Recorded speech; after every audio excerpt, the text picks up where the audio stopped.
Okay guys, bumira na naman si Mandirigma, no? So first set to ng ng white push-up niya. So naka-uniform pa siya. Sinusubukan niya kung kaya niya. So lumingon pa talaga sa camera. Nagpapugi lang ito eh. So kaya rin to gawin ng iba.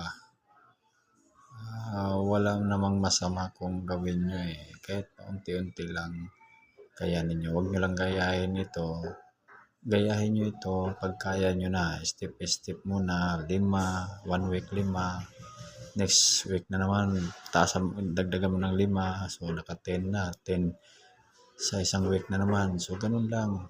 So ganun ang ginawa ko step by step hanggang nakaabot ako ng 50 push-up. So, minintain ko na yung 50 sa wide push-up ko at saka yung doon sa diamond na ginagawa ko. Next week is diamond push-up is 30 lang na ginagawa ko. Pero nasa siya sa 5 din, 5 set din yung ginagawa ko nun. Kung kaya hanggat nandun pa sa sa building kami pag hindi pa kami umalis. Kagaya nito, nakagawa ko ng 3. So, yun. May isa akong na-perform, i-upload ko rin yun para makita nyo rin. Naka-5 set ako doon, so 250 sa wide push-up. Ito naman is 150 lang. Nagawa ko sa isang araw kasi gahol tayo sa oras. At saka nag-ano ko sa oras, pag umalis na, hindi na tayo makapag-perform.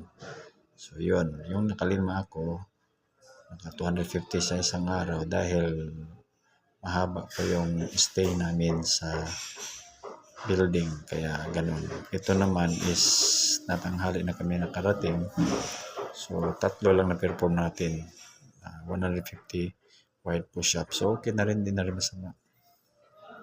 So ganyan lang, Monday to Friday yan ang ginagawa ko pag nasa building kami.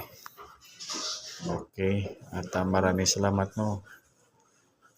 mga ka-YouTuber dyan. Okay, thank you.